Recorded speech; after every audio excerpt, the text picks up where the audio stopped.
Cadê meu celular? Eu vou ligar pro 80. Cadê meu celular? Eu vou lá.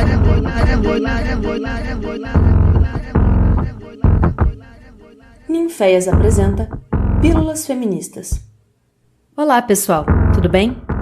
Vocês certamente já me conhecem, dessa voz que aparece em todo início e final de podcast. Mas hoje eu vou me apresentar como se deve. Eu me chamo Amanda Marcondes, sou formada em Artes Cênicas pela UEL, Universidade Estadual de Londrina, e hoje atuo como artista e pesquisadora junto ao programa de pós-graduação em Artes Cênicas pela UFOP, que foi por onde eu cheguei ao Ninféias. Minha pesquisa é basicamente sobre redes de colaboração e criação entre mulheres artistas, com foco nessa expansão das noções de mulheres e também de artistas, vistas dentro do território brasileiro. Mas bem, certamente isso ficará para um outro podcast.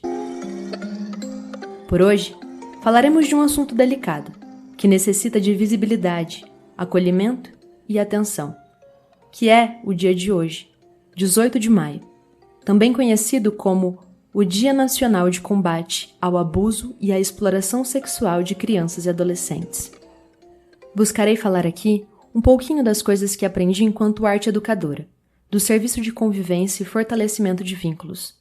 Nesse local, trabalhei com crianças e adolescentes de 6 a 17 anos, através das linguagens de expressão corporal e teatro, entre os anos de 2017 e 2018.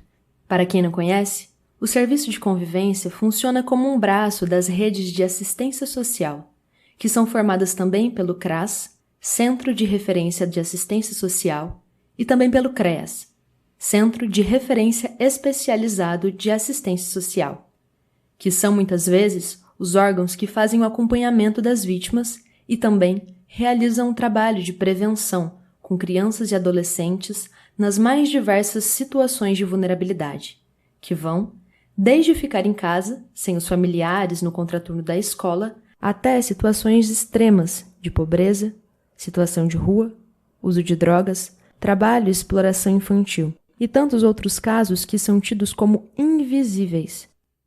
E não é à toa que foi necessária a criação de um dia para que pudéssemos falar sobre isso, nas escolas, nos centros de ensino e também nas ruas, através de diversas manifestações.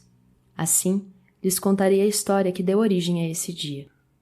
Em 18 de maio de 1973, uma menina de 8 anos de idade da cidade de Vitória, Espírito Santo, foi sequestrada, dopada, violentada e brutalmente assassinada por um grupo de jovens de classe média da cidade. Seu nome era Araceli. Seu corpo foi encontrado pela polícia só 6 dias depois de seu desaparecimento, carbonizado. Mesmo com as investigações, os agressores jamais foram punidos. Depois de muitos anos de mobilização do movimento em defesa dos direitos da criança e do adolescente, é que veio a conquista da Lei Federal número 9.970/2000, que foi quando escolheram essa data, 18 de maio, para lembrarmos do caso de Araceli, com o objetivo de alertar a toda a população brasileira sobre o combate ao abuso e à exploração sexual de crianças e adolescentes. Mas por que alertar todo mundo? Bom, segundo o Estatuto da Criança e do Adolescente, a vida e o bem-estar dos jovens cidadãos deveria estar no primeiro lugar na lista de preocupações do país. Lá, também diz que a responsabilidade pela sua segurança não seria um dever só da família, mas também de toda a comunidade, da sociedade e dos governantes. Mas, infelizmente, sabemos que não é assim que as coisas vêm acontecendo. Bom, a gente sabe que falar sobre violência não é um tema muito agradável, e ainda mais quando elas são direcionadas a crianças e adolescentes. Mas acontece que quando ignoramos esses temas que são delicados, como as formas de violência e opressão, corremos 2 grandes riscos. O primeiro é naturalizá-lo, ou seja, torná-lo algo cotidiano, corriqueiro, que não sensibiliza mais, e que gera o segundo por consequência, que é a banalização, ou seja, generalizar a discussão, transformá-la em algo banal, e que, portanto, não precisaria de tanta atenção. Assim, como ouvimos na televisão, E daí? Lamento, quer que faça o quê? Ou também um... Se você falar vida, do lado tem morte. Por que as pessoas... Por quê? Quando falamos sobre os números de pessoas atingidas pela pandemia que estamos vivendo a nível mundial. Nessas horas é preciso lembrar que muitos casos seguem acontecendo, sejam no mesmo nível de crueldade como foi o de Araceli, ou em outras medidas, mas que sempre deixam suas marcas nas vidas das crianças e adolescentes. Alguns desses casos até são notificados e noticiados, mas não recebem a mesma projeção e comoção pública dentro da grande mídia. Assim, vemos a importância de encontrarmos fontes seguras e meios de falar sobre esse tema com todas as pessoas, de todas as idades e em todos os meios sociais em que vivemos. Falar sobre o tema se torna cada vez mais necessário e relevante.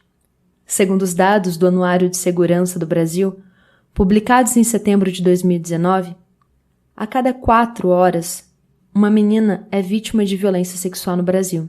Se fizéssemos as contas, seriam mais ou menos assim: 6 por dia, 180 por mês, 2.190 por ano.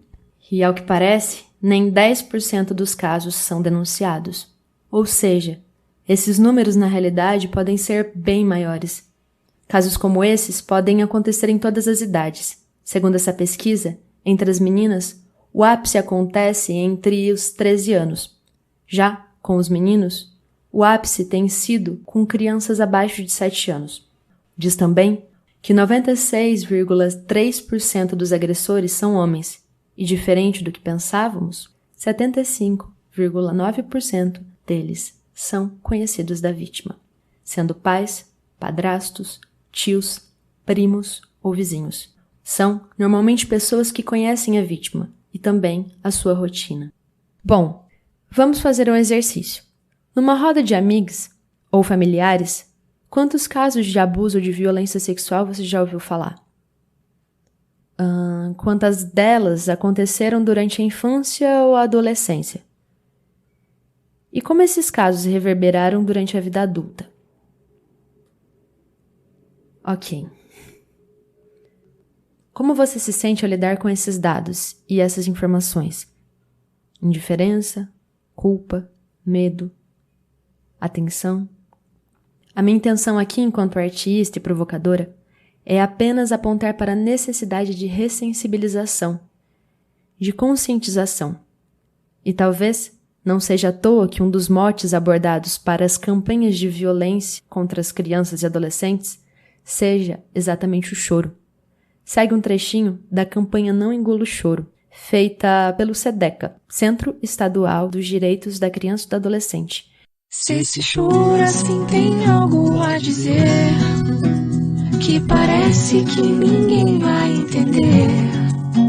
Se alguém ofereceu uma proposta e prometeu em troca algo que você gosta, se esse choro tá escondendo algum segredo, algo que deixou você com muito medo, se alguém tocou você de um jeito estranho, ou fez coisas que não são pro seu tamanho, encontre alguém de confiança e comece a chorar. Suas lágrimas irão te ajudar.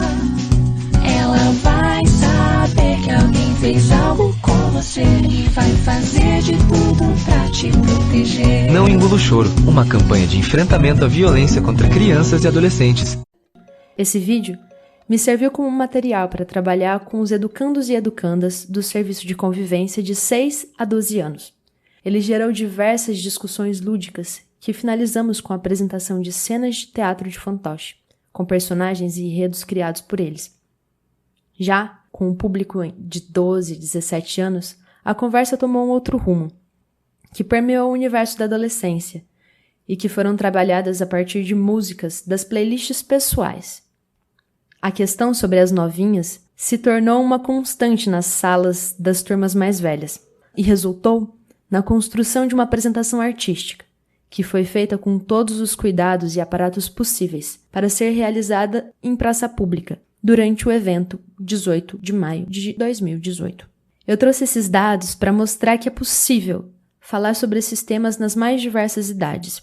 O que precisamos é procurar fontes, apoios e disponibilizar maiores informações para que esse assunto se torne uma discussão comum entre nós. Esse ano em que o Estatuto da Criança e do Adolescente comemora os seus 30 anos, todas as entidades responsáveis já têm nos alertado para o aumento dos casos de denúncias por conta dos reajustes que temos sofrido por conta da situação de pandemia de Covid-19 e a necessidade de isolamento social. Mais do que nunca, precisamos estar de olhos e ouvidos bem atentos e prontos para denunciar. E bom, se você tiver suspeita ou conhecimento de alguma criança ou adolescente que esteja sofrendo violência, o que pedimos sempre é que denuncie. Isso pode ajudar muitas crianças e adolescentes que estejam em situação de risco. As denúncias podem ser feitas a qualquer hora do dia. A título de informação, eu vou comentar aqui alguns números ou fontes que podem ser acessadas para fazer essa denúncia. Tudo bem? O Conselho Tutelar da sua cidade, o Disque 100, as escolas, os professores, os orientadores ou diretores, as delegacias especializadas ou comuns, a Polícia Militar, a Polícia Federal ou a Polícia Rodoviária Federal, e também pelo 190. Bom, espero que nossa conversa não tenha ficado tão dura assim, mas achei importante que essas informações fossem trazidas mais uma vez, já que esse tema é extremamente complexo. Por hora, eu vou ficando por aqui. E para quem puder ficar em casa, fique em casa, de ouvidos e olhos bem atentos. Por hoje é só, uma beija roxa feminista para todo mundo e até a próxima.